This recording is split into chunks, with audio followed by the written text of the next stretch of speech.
하나님의 형상인 인간을 살인한 자에게는 세컨 찬스가 없는가?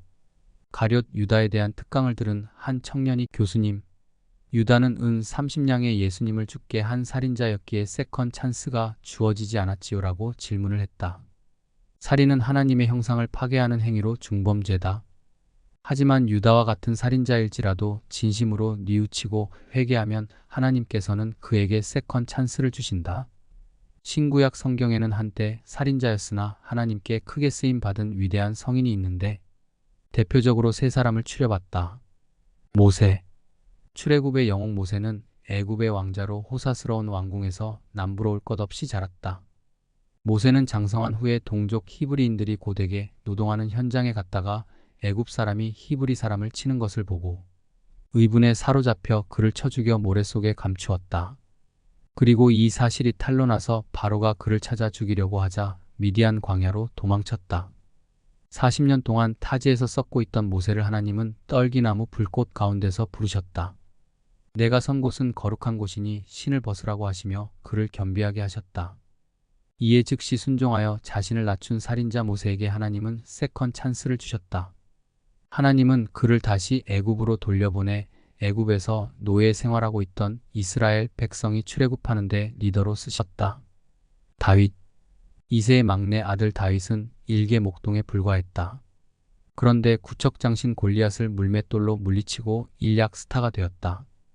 이 일로 인해 사울 왕의 미움을 사서 긴 세월 쫓기는 신세가 되었다. 하지만 하나님의 은혜로 결국 이스라엘의 왕이 되었다. 세월이 흐르자 다윗 왕은 하나님의 은혜를 망각하고 그만 긴장의 끈을 놓았다. 그래서 전쟁에 출전하지 않고 늦게까지 잠을 잔 후 깨어나 한 여인이 목욕하는 것을 보고 유부녀인 그녀를 데려다가 동침하여 임신하게 했다. 이후 자신의 범죄를 은닉하기 위해 밧세바의 남편 우리아를 전쟁터의 선봉에 서게 해서 결국 그를 죽게 만들었다. 선지자 나단이 다윗이 범죄한 사실을 신랄하게 지적하자 살인자 다윗은 침상이 흥건히 젖을 정도로 울며 회개했다. 그러자 하나님께서는 사울처럼 그를 폐위시키지 않고 세컨 찬스를 주어서 다윗은 왕좌를 계속 지킬 수 있었다. 바울. 바울이 처음 등장하는 것은 스데반 순교 현장이다. 여기서 그는 히브리식 이름 사울로 소개된다. 스데반은 알이 꽉 찬 개처럼 속이 꽉 찬 사람이었다. 그는 성령과 지혜가 충만했다. 믿음이 충만했다. 그리고 은혜와 권능이 충만했다. 오중으로 충만한 인생이었다. 그래서 그는 자신에게 맡겨준 구제 사역만으로는 양이 차지 않아서 사도들의 뒤를 이어 큰 기사와 표적을 행하면서 말씀을 전하는 일을 병행했다. 당시 사울은 예루살렘의 헬라어를 사용하는 회당의 리더였는데 회당의 지도자들이 스데반과 더불어 논쟁을 했으나 충만의 충만으로 무장한 그를 당해낼 재간이 없자 결국 배후에서 무리를 조종하여 그를 돌로 치게 했다. 스데반을 제거한 사울은 이에 성이 차지 않아 그리스도인들을 일망타진하기 위해 사람들을 이끌고 시리아의 수도 안디옥으로 향했다.